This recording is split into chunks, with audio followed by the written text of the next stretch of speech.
Hello बच्चों, कैसे हैं आप सभी लोग? सब आनंद में? चलिए, पिछले वीडियो में आप लोगों ने एक्सरसाइज 3.6 कंप्लीट किया था। आज हम लोग एक्सरसाइज 3.7 कर रहे हैं, जो सो कॉल्ड ऑप्शनल है। लेकिन याद रखिएगा, अगर आप लोगों ने स्टैंडर्ड चूज किया है, बेसिक मैथ चूज नहीं किया है, तो आप लोगों को एक्सरसाइज 3.7 करनी होगी। ये फिर आपके लिए ऑप्शनल नहीं है, आपके लिए ये कंपलसरी है।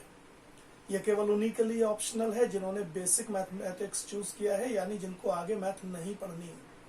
लेकिन अगर आपको आगे भी मैथमेटिक्स करनी है तो फिर आपको यहाँ इस एक्सरसाइज को करना ही होगा। ठीक, चलिए हम लोग क्वेश्चन नंबर 3 से शुरू कर रहे हैं।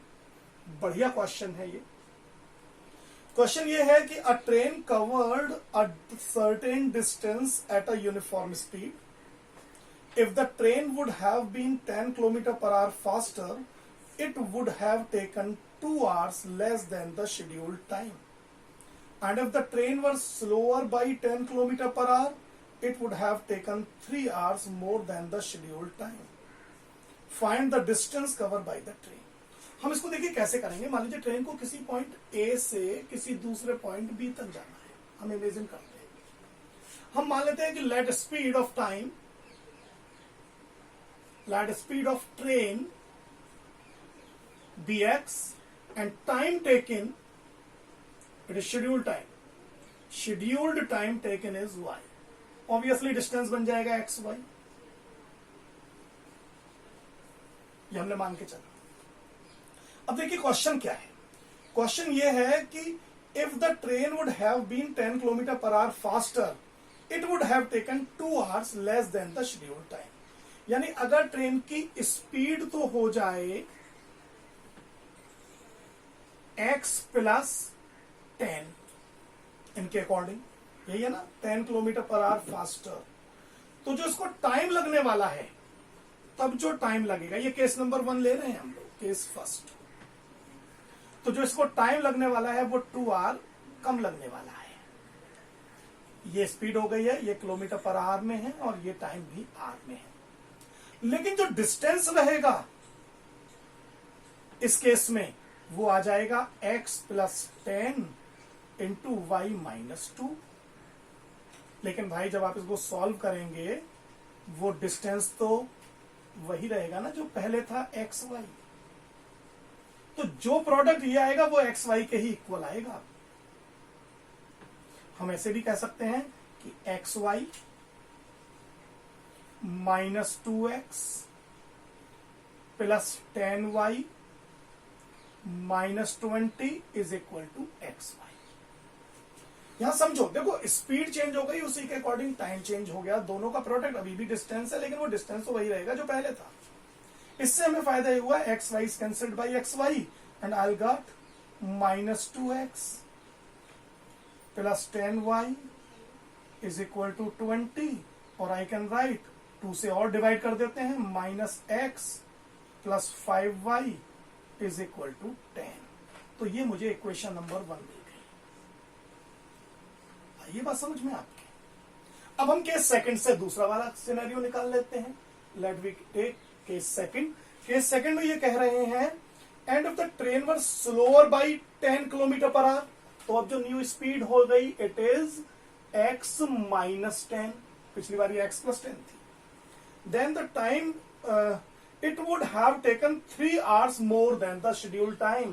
Then in such scenario the time will become, हमने टाइम y माना हुआ है तो y + 3, but again according to problem the distance will be similar, x - 10 × y + 3। जब हम सॉल्व करेंगे, ये सॉल्व करके आना x y ही चाहिए, which implies xy + 3x - 10y - 30 = xy. xy is cancelled by xy, and finally we are having that 3x - 10y = 30.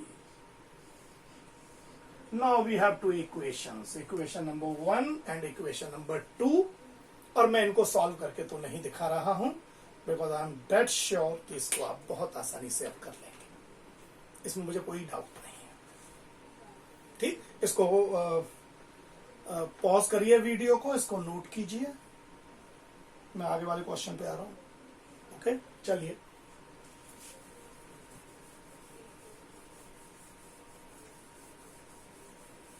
ये भी अच्छा क्वेश्चन है। The student of a class, it is question number 4। बढ़िया question है, जब ये आता है इसमें बच्चे कई बार परेशान हो जाते हैं। The student of a class are made to stand in rows. If 3 students are extra in a row, there would be 1 row less. And if 3 students are less in a row, there would be 2 rows more. Find the number of students in the class. मैं number of student नहीं निकालना सीधे सीधे। मैं क्या कर रहा हूं, मैं मान के ले रहा हूं let there are x rows and there are y students in each row। Total student x into y हो जाएंगे, जैसे हमने पिछले क्वेश्चन में देखा, ठीक। लेकिन अब देखिए ये केस 1 क्या कह रहे हैं, याद रखिएगा। टोटल पहले केस 1 से पहले मैं ये चीज क्लियर कर दूं कि इसका मतलब जो टोटल स्टूडेंट्स हैं वो एक्स इंटू वाई होंगे, ठीक। अब हम केस नंबर 1 देखते हैं।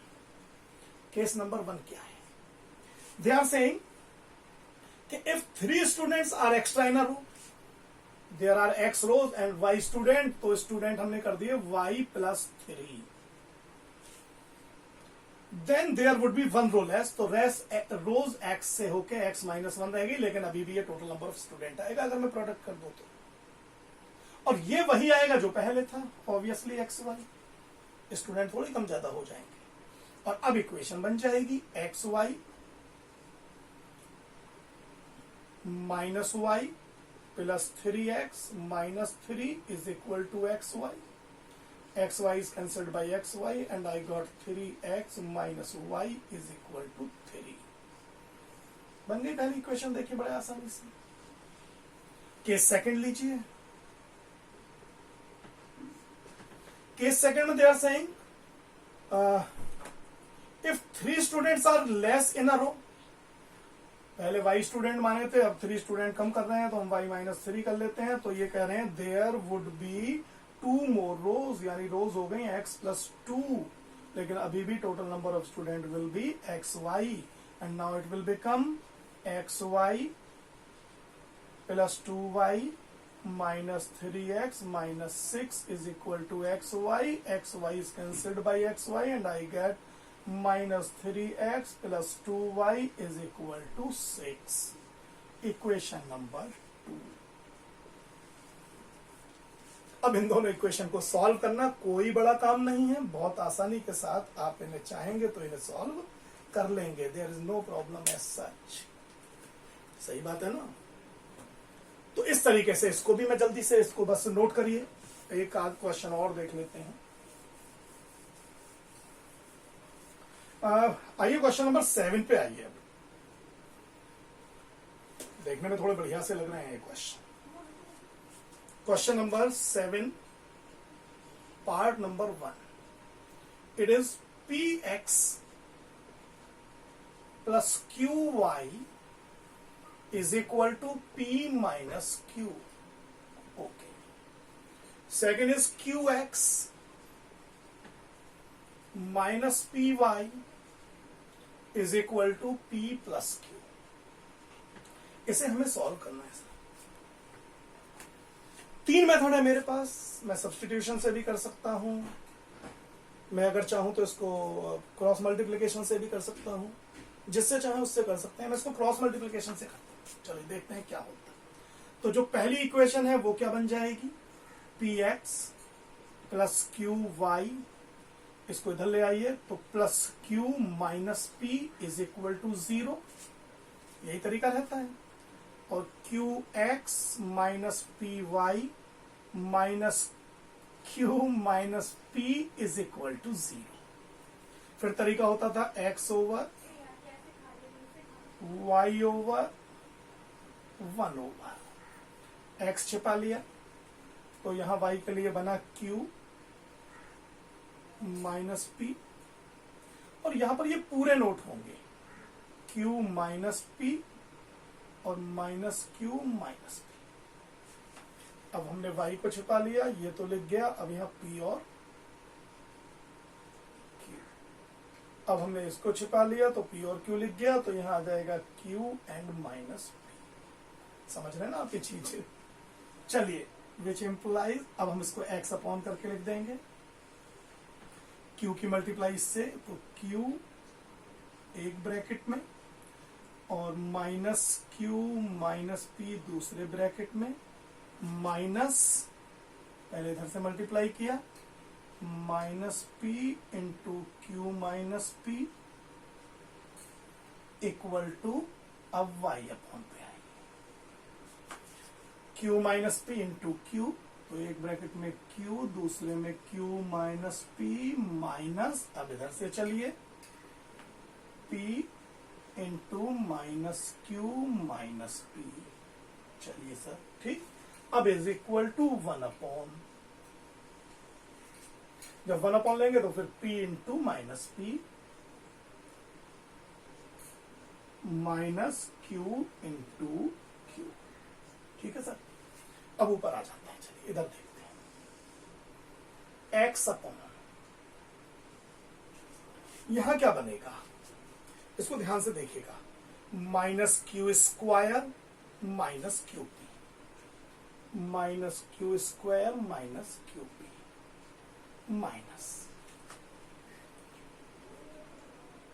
Minus QP plus P।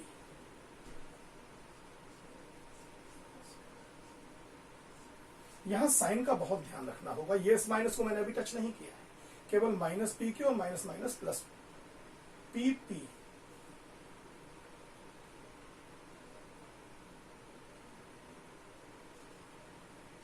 P का स्क्वायर बन जाएगा माइनस QP और plus P square is equal to y upon,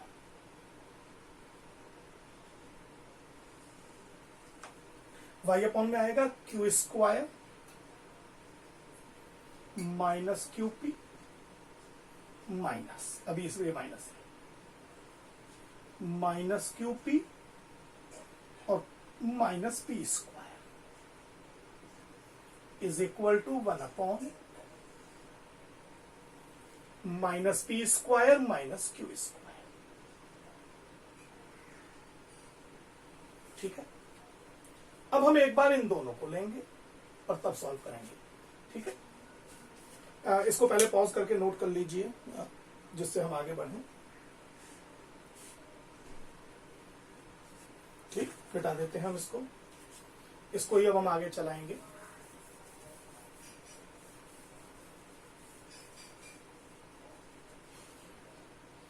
देखिए ये क्या बन गया finally, x upon minus Q square minus QP plus QP और minus P square is equal to y upon Q square minus QP plus QP plus P square is equal to 1 upon minus P square minus Q square. ठीक है।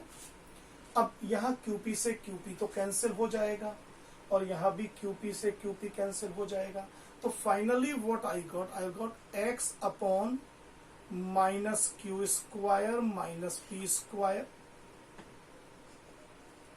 Is equal to y upon Q square plus P square is equal to 1 upon minus Q square minus P square.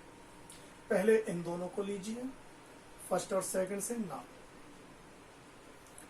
x upon minus Q square minus P square is equal to 1 upon minus Q square minus P square implies x is equal to 1, क्योंकि ये तो cancel हो जाएंगे। और similarly y over Q square plus P square is equal to 1 over minus common ले लेते हैं Q square plus P square implies ये भी cancel, y is equal to -1। तो इतनी लंबी चौड़ी प्रॉब्लम कितनी लंबी चौड़ी प्रॉब्लम, आंसर 1-1, करेक्ट। चलिए और एक देखते हैं, ठीक, या इस वीडियो को यहीं खत्म करते हैं, इससे अगले वीडियो में और 2-3 प्रॉब्लम देखते हैं। All the best.